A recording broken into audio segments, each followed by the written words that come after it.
계속해서 시장 점검하고 대응 전략 세워보도록 하겠습니다. 최연기 흥국증권 리서치센터 연구위원 전화 연결되어 있습니다. 안녕하십니까? 예, 안녕하세요. 예, 이번 주 이 미국 연준과 ECB의 통화정책 회의가 예정돼 있죠. 이 FOMC에서는 이 베이비 스텝 가능성이 높아졌고요. 그런 가운데 이 글로벌 금리 인상 중단 기대감 계속해서 나오고 있는데 어떻게 바라보십니까? 말씀하신 대로 이제 2월 1일에는 미국 FOMC 회의 결과가 나타나고요. 그다음에 2월 2일에는 ECB 통화정책 회의가 연이어서 예정되어 있습니다. 전반적으로 지난해 연말 이후에 이제 긴축 속도 조절 과정이 나타나고 있었는데 이제 추가적으로 어떤 긴축 속도가 좀 조절될 가능성이 좀 높아 보입니다.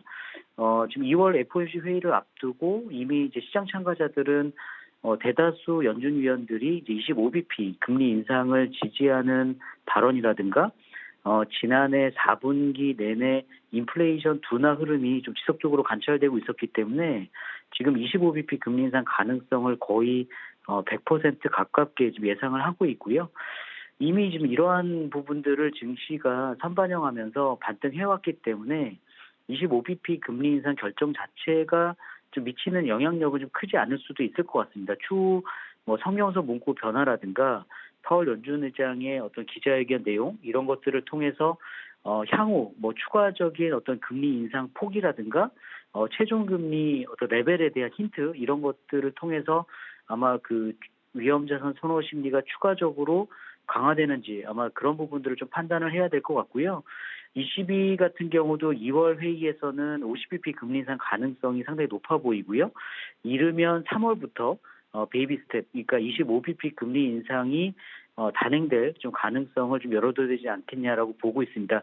아마 주요국 중앙은행들이 어느 시점에 금리 인하로 돌아설지는 모르겠습니다만 전반적으로 상반기 중에는 이러한 어떤 금리 인상 사이클이 좀 중단될 가능성이 이전보다 커지고 있다라고 보시면 될 것 같습니다. 네, 상반기 이 주요국의 긴축, 이 기조 중단 가능성 한번 지켜봐야 될 것 같습니다.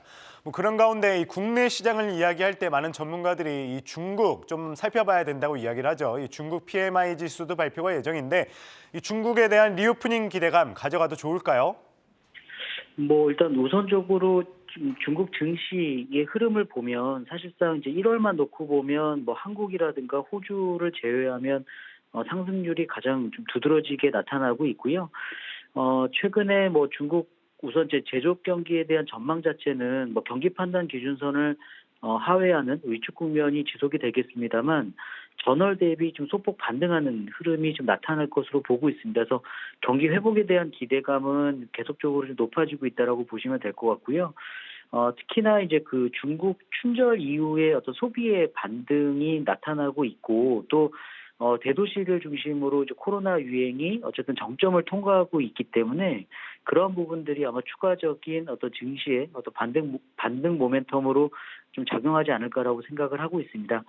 특히나 이제 좀 의미 있게 봐야 되는 거는 이제 춘절 연휴 기간 동안에는 사실은 인구의 어떤 대이동이 있었음에도 불구하고 코로나 확산이 오히려 좀 진정되고 있다는 점이 좀 긍정적일 수밖에 없을 것 같고요. 춘절 연휴 이후에도 어떤 이연된 소비가 계속적으로 좀 개선될 가능성 상당히 높아 보이고요.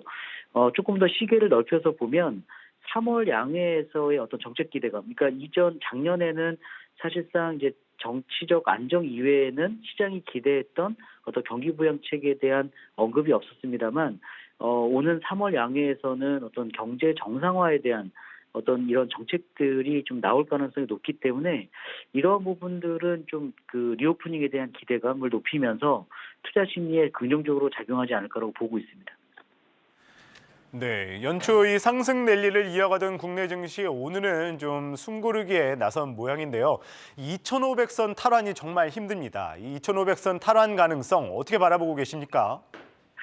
지금 이제 말씀하신 대로 이제 국내 증시가 이제 1월 중에 2,500선, 그러니까 지난주 주말 이제 종가로 보면 사실상 연초 이후 이제 10% 넘는 상승률을 기록하고 있었는데요. 물론 이제 오늘은 좀 숨고르기 좀 장세를 연출하고 있습니다만 전반적으로 증시를 억눌렀던 매크로 환경들이 좀 개선되고 있기 때문에 뭐 연초, 그러니까 월초, 2월 초에 있는 어떤 통화 정책 이벤트를 좀 무난히 소화해 낸다면 2,500선 뭐 돌파 가능성은 여전히 좀 열려 있다라고 보고 있습니다. 뭐 매크로 환경 측면에서는 결국에는 인플레이션 둔화가 계속적으로 확인되고 있고, 그에 따른 어떤 중앙은행들의 긴축 속도 조절에 대한 기대가 계속적으로 좀 유지가 될 가능성이 높아 보이고요. 수급 측면에서 보면은 사실상 이제 외국인이 대형주 중심으로 6조 원 가까이 매수세를 기록하면서 증시의 상승을 견인하고 있거든요. 물론 환율단에서 보면 이제 원화의 어떤 추가 강세의 어떤 폭 자체가 제한적일 어떤 여지는 있겠습니다만, 반대로 어떤 원화의 약세, 뭐 다시 말씀드리자면 글로벌 달러와의 어떤 강세 흐름을 좀 지속할 만큼의 어떤 환경은 아니기 때문에 외국인 자금이 어떤 재유입될 가능성은 좀 여전히 높아 보이고요. 그런 부분들을 좀 감안하면 뭐 국내 증시 2월까지만 놓고 보면 일단은 상단 자체는 2,500선을 돌파할 가능성이 상당히 높다라고 보시면 될 것 같습니다. 네, 뭐 외국인 유입 가능성도 높게 보시고 2,500 탈환 뭐 가능성을 높게 점치셨는데 그럼 이러한 상황 속에서 우리 시장 대응 전략 어떻게 가져가면 좋을까요? 우선 이제 2월 초에 이제 그 주요국 통화정책 회의가 있기 때문에 일단 이런 부분들이 어쨌든 무난히 좀 소화해 나가는 어떤 과정들이 좀 필요할 것으로 보고 있고요. 지금 일각에서 이제 우려하고 있는 부분들이 결국에는 이제 경기 침체의 우려보다는 인플레 억제를 좀 강조하는 발언들이 좀 나온다면 아무래도 단기적으로는 이제 금리 변동성 확대 등으로 이제 그간 뭐 상승폭이 컸던 뭐 반도체라든가 은행, 자동차 업종은 좀 잠시 뭐 쉬어갈 가능성은 좀 존재한다라고 보시면 될 것 같고요. 다만 이제 정책 모멘텀을 좀 고려한다면 이제 지난해부터 이제 조정폭이 컸던 중국 관련 소비재라든가 플랫폼 업종들의 어떤 단기적인 어떤 매수적인 관점은 여전히 좀 유효하다라고 좀 보고 있습니다. 그래서 2월 초에 뭐 정리해서 말씀드리자면 이제 통화정책 회의에서 어떤 시장의 기대에 반하는 어떤 발언들이 거세게 나타나지만 않는다라고 봤을 때는 어떤 매크로 환경이 좀 증시에는 좀 우호적으로 좀 작용하면서 어떤 증시의 어떤 상승 흐름 계속적으로 이어지지 않을까라고 보고 있습니다. 네, 뭐 앞서 말씀을 하셨듯이 FOMC와 함께 또 눈여겨봐야 될 게 이 미국 빅테크들의 이 기업 실적이 아닐까 싶습니다. 뭐 애플과 메타, 뭐 아마존을 비롯해서 이 주요 빅테크들 실적이 예정돼 있는데 국내 증시에 워낙 영향이 크게 미치는 만큼 좀 관심 있는 사람들도 많을 것 같습니다. 이 미국 빅테크 기업들 실적들 어떻게 바라보십니까?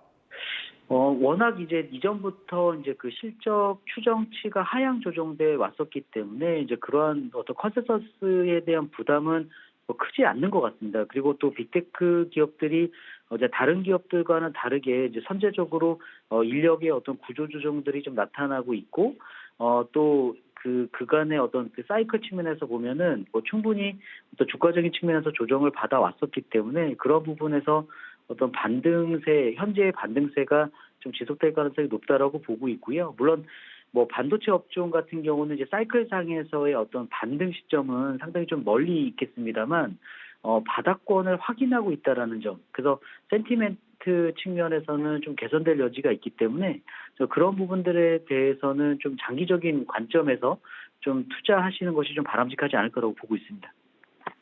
뭐 앞서서 잠깐 환율 관련해서도 이야기를 해주셨는데 뭐 외국인 유입 가능성은 더 높아질 가능성이 많다 말씀 주시긴 했습니다. 그래도 이 원달러 환율 현재 한 1,229원 정도 지금 유지를 하고 있는데 올해 좀 환율 어떻게 바라보십니까?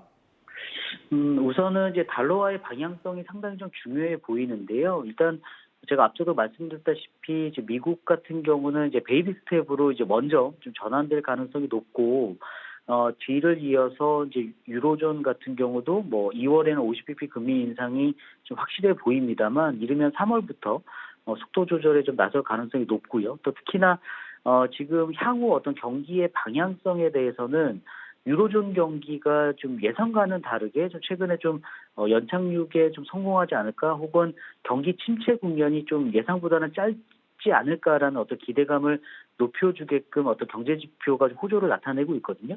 그래서 그런 부분들을 감안하면 지난해와는 다르게 어떤 달러화의 일방적인 강세, 상대적인 어떤 유로화의 약세 흐름을 좀 기록할 가능성이 낮다라는 점에서 보면 달러화는 좀 지금과 같은 어떤 약세 흐름이 좀 지속될 가능성이 높고요.